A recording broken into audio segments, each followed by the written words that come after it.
Hey, hello everyone. It is Monday Meetup, and my name is Araya Anra, and I am a psychic medium and energy healer and coach with those gifts.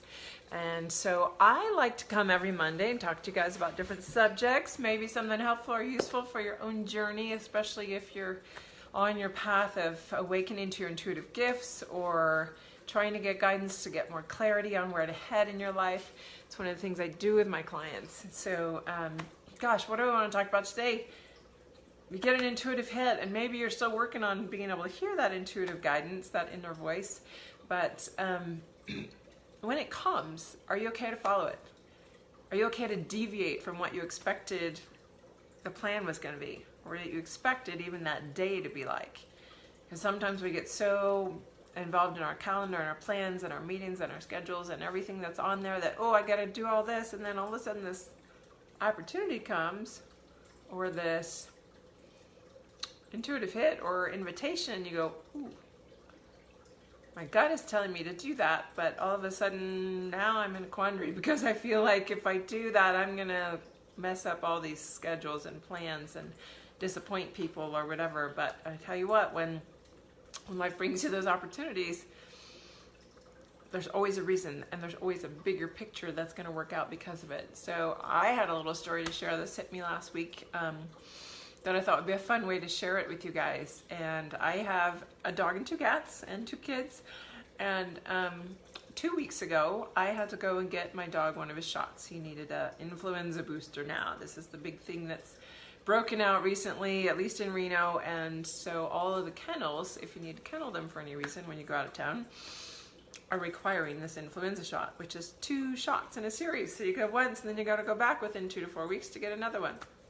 So I went out there, we had to go. Hi Christina, Ann, nice to see you. So go out there and get a shot. And we ended up the first time, because of the process out at the Humane Society where they do a shot clinic, that makes it affordable and, you know, easy if you don't have a regular vet that you like or whatever. Anyway, to get back on track, we took a couple hours being there, and by the time we finished, the Humane Society kennels were open, and I said to my boys, hey, wouldn't it be fun? Do you want to go see the cats and the dogs? And you know, that's where we had gotten one of our cats. And I always like to get my animals from shelters. And so, not planning on adding another member to our family, we just went through. And I'm a firm believer in reincarnation of animals. And this was another thing I wanted to talk about today, was the concept or the aspect of your animals coming back to you. And if you've ever experienced that, because I have.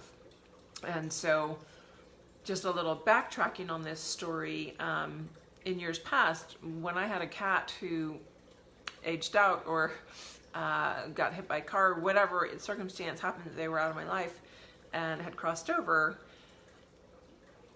in a certain time period afterward, a cat would come to our lives, whether it was a kitten or a grown-up, and it would do something and signal me. And like, I had one that jumped on my back in the exact same way my previous cat had. I bent down, it jumped on my back, and I just knew, oh my gosh, he's back. And it's almost like they do one little thing to let you know, I'm here, I'm still with you, and I'm in this new body, and I have this new personality. You know, I'm going to do some same things, but I just want to let you know.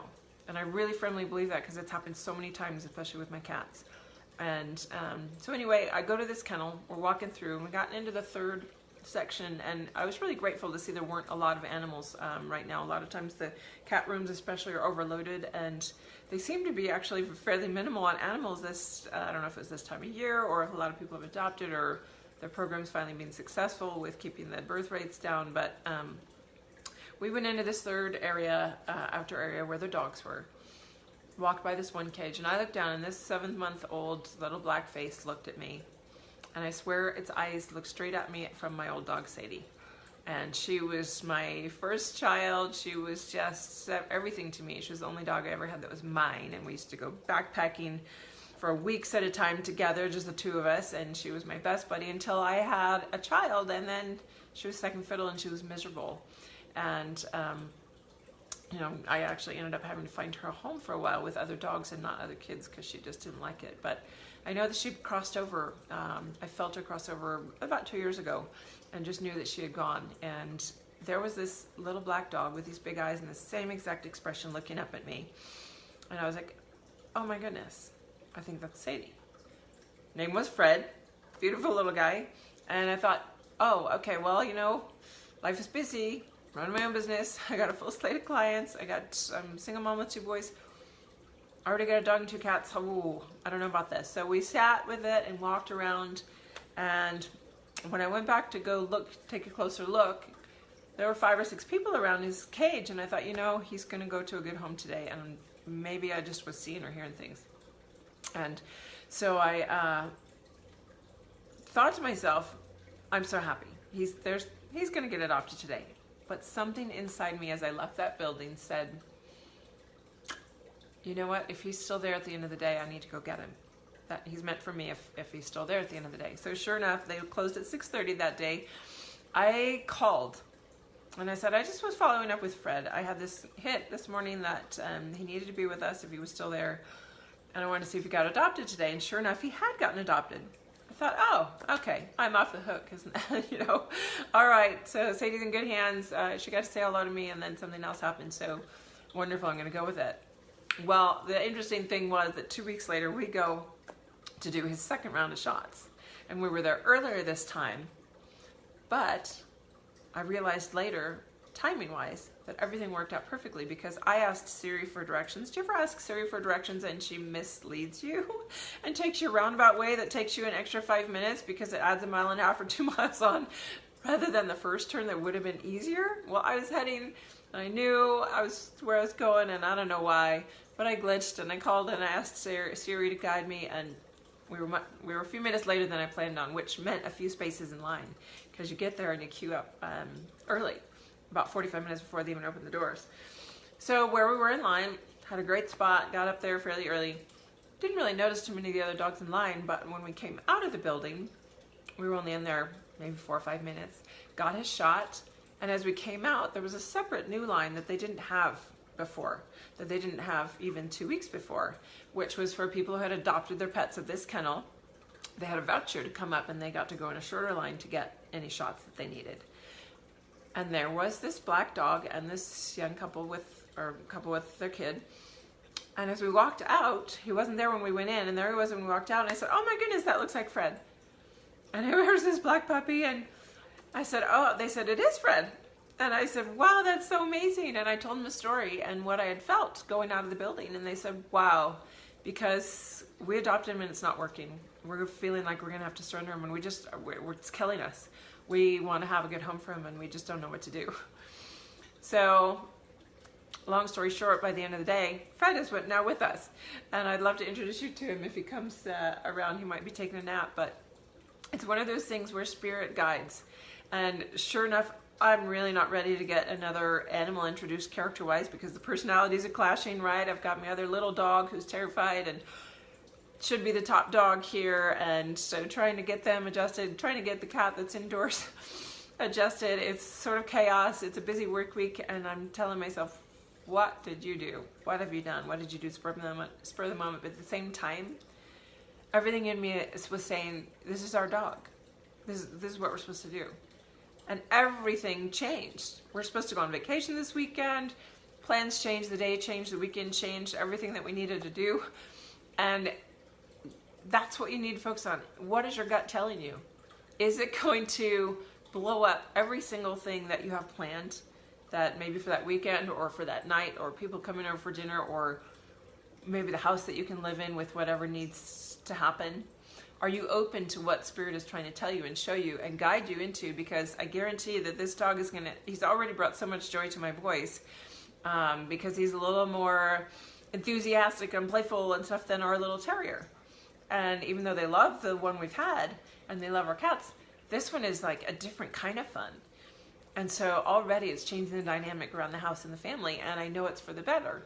And I get my Sadie back, and I've seen that again. And so just 2 little concepts there that I thought would be fun to bring up and see, are you in your life allowing yourself to deviate from the plan?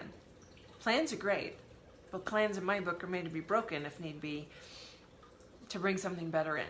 And just keeping that doorway open, keeping that intuitive guidance of, you know, I have this and this and this on my books today, and I'm going to keep this one because it's really, really, you know, important, but I'm feeling like I need to just, maybe it's you need to just take time off and go out for a walk around the park for you. Maybe you need to cancel something in your schedule and take care of you. Maybe you're getting a hit that somebody, one of your friends, is needing to talk to you.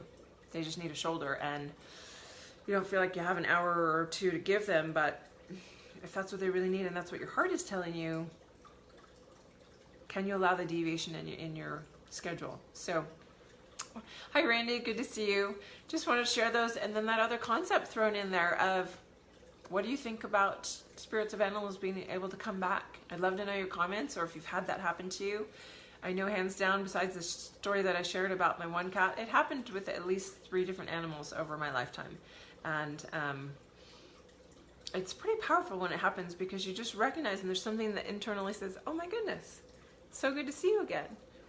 And then that sort of disappears, and they step into their new body, and then they get to experience, because they too, like us, I feel, get to come back again and again. And I know there's a movie out, it was about a golden retriever that came back to this boy after his whole life, and he got to be in different dog bodies and go and be part of families for many years. And then near the end of this boy's life, when he got older, he came around again, and he let him know that by picking up the old football that was all squashed and smashed that they used to throw to him, or that this boy used to throw to him when he was his boy, his dog, and how he found that, and he brought to him to let him know, hey, I'm here again, I'm here with you, at the end of his life when he was widowed and sad and going through this. And I wish I could remember the name of it, but I remember thinking, I'm so grateful that some storyteller, some movie maker decided that that was a valuable enough topic to put out there and implant those seeds into all the people that might go see it, because there's other people feeling like, I just feel like this is true, but if I talk about it, maybe somebody will call me crazy, because that's pretty far-fetched. Animals reincarnate too? Us reincarnate? Who knows? But I think there's so much more possibility out there than we allow and give, and I love that there's seeds being planted in the mainstream media and movies and film. And if you've had those, I would love to hear those stories, and I hope that you can allow yourself to just hear that gut intuitive inspiration, whatever comes up this week, and allow yourself to deviate from the plan, which is hard to. And Christina, I adopted a second dog a couple years ago, and there were many signs saying no. She ended up attacking, fighting. Interesting. So you avoided the signs. Maybe it sounds like you maybe didn't listen to your intuitive hits, that it wasn't a good fit. And that can be too. I know I've done that in relationships. How many times have you gone into a brand new relationship thinking, oh, finally I met my soulmate, or isn't this a great match, or whatever, and we so easily in the beginning ignore those red flags. That's such a great point to bring up, Christina, whether it's with an animal or human, that those red flags are coming up from our guides for a reason, to make us really pay attention and aware of which path are we stepping into. So thanks for bringing that, Christina, and thanks for hopping on today. Lovely to see you, and you know, putting out there to everybody on the playback. I hope that you enjoy it.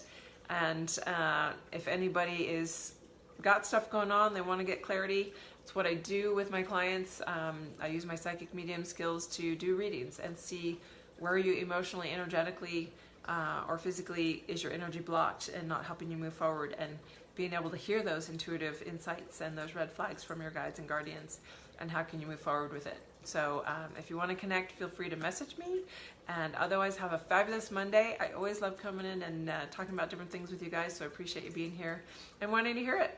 Have a great, great day, and we'll see you next week, every Monday, 1:11 p.m. Pacific Standard. Bye.